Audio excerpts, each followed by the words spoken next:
بسم اللہ الرحمن الرحیم۔ السلام علیکم۔ ایک خاتون کا یہ کویسچن ہے کہ حکومت نے پراپرٹی ایکوائر کی ہے کسی پروجیکٹ کے لیے، اس میں کچھ تو ملکیتی رقبہ ہے، تو وہ یہ کہتی ہیں کہ ہمیں اس ملکیتی رقبے میں سے جو سسٹرز کا شیئر بنتا تھا اس کی کمپنسیشن ملی ہے، لیکن جو شاملاتی رقبہ گورنمنٹ نے ایکوائر کی ہے اس کے حوالے سے ہمیں بتایا جا رہا ہے کہ اس میں بہنوں کا حصہ نہیں ہے۔ یعنی ان کا کہنے کا مین یہ مقصد ہے کہ صرف یہ نہیں کہ ہمیں بتایا جا رہا ہے ہماری فیملی کو، بلکہ اوورآل یہی بات علاقے میں چل رہی ہے کہ شاملات کے اندر بہنوں کو حصہ نہیں ملتا۔ تو جناب اس پہ بات یہ ہے کہ جو آپ کو یہ کہہ رہے ہیں کہ نہیں ملتا، ان سے آپ یہ پوچھیں کہ کہاں لکھا ہے، کیونکہ میری جو انڈرسٹینڈنگ ہے، میں نے جو پڑھ رکھا ہے وہ تو یہی ہے کہ چاہے آپ کی منقولہ جائیداد ہے یا غیر منقولہ کوئی بھی جائیداد ہے جو ایک شخص چھوڑ کے مرا ہے، تو اس کی تمام جائیداد میں سے بہنوں کا بھی حصہ ہے اور بھائیوں کا بھی، یعنی بیٹے اور بیٹیوں دونوں کا حصہ ہے۔ یہ الگ بات ہے کہ بیٹی کا حصہ ہاف ہوتا ہے اور بھائی کا حصہ یعنی بیٹے کا حصہ ڈبل ہوتا ہے۔ باقی یہ کہنا کہ شاملات میں نہیں ہے حصہ، یہ بالکل غلط بات ہے۔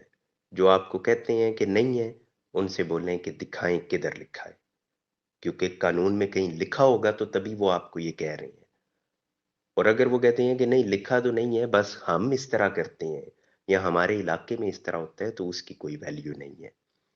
کہ فلاں نے نہیں دیا یا فلاں نے نہیں دیا، یہ کوئی دلیل نہیں ہے۔ لکھا کہاں ہے وہ دکھائیں، نہیں لکھا تو یس آپ کا رائٹ بنتا ہے، 100% بنتا ہے، آپ اس پہ سٹینڈ لیں، یہ آپ کو ملے گا۔ بلکہ آپ کو کیا ملے گا، جب ملکیت جو آپ کی ملکیتی رقبے تھے اس میں سے جب گورنمنٹ نے ایک بار آپ کو دے دیا، وہ ریکارڈ میں آ گیا کہ فلاں فیملی جو ہے اس کے یہ ممبرز ہیں،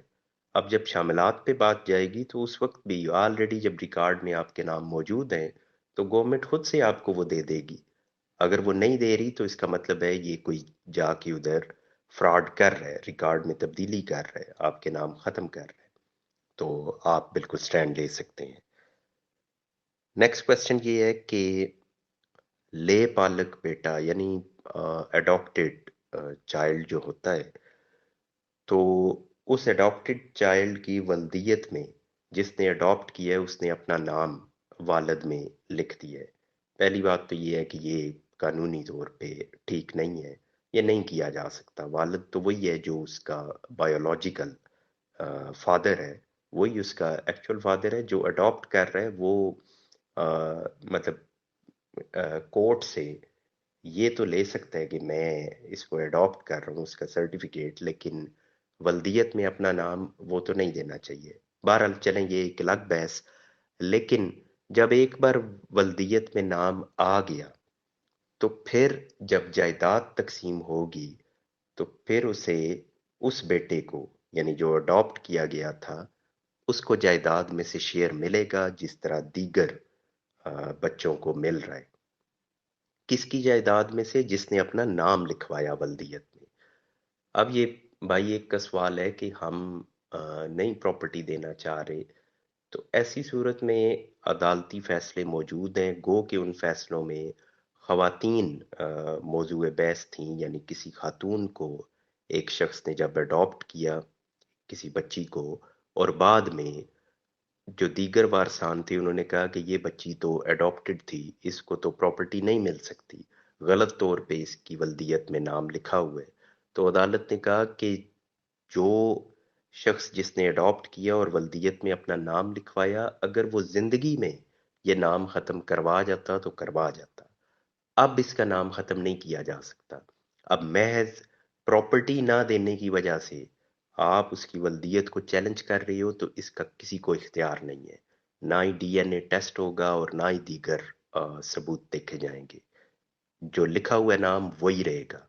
اور پراپرٹی میں سے شیئر ملے گا۔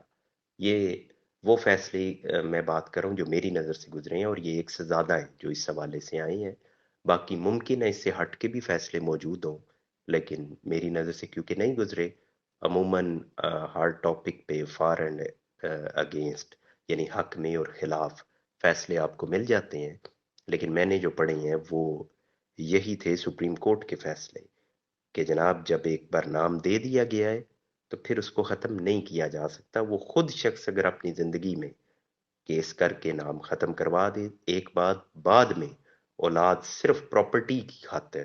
کہ یہ ہمارا بھائی نہیں ہے اور یہ اڈاپٹڈ تھا، غلط طور پہ نام لکھا ہوا ہے، وہ ختم نہیں ہو سکے گا۔ اگلا کوشچن یہ ہے کہ 50 سال سے قبضہ ہے ایک پراپرٹی کے اوپر لیکن ملکیت نہیں ہے ہماری، مکانات تو اس پہ بنے ہوئے ہیں، تو اب اس کا یعنی کیا ہوگا؟ جن کی ملکیت ہے وہ لینا چاہ رہے ہیں۔ تو جناب اس پہ سمپل بات ہے کہ عدالت میں جب آپ جاتے ہیں تو عدالت تو مانگتی ہے ثبوت۔ آپ کہتے ہیں کہ یہ پراپرٹی ہم نے خریدی تھی، 50 سال پہلے خریدی تھی، پیسے دیے تھے۔ عدالت نے کہنا ہے سارا کچھ ٹھیک لیکن ثبوت دکھائیں، کیونکہ عدالت میں تو یہ ہے کہ ایک جج صاحب نے اپنی آنکھوں سے بھی اگر کوئی واقعہ دیکھ رکھا ہے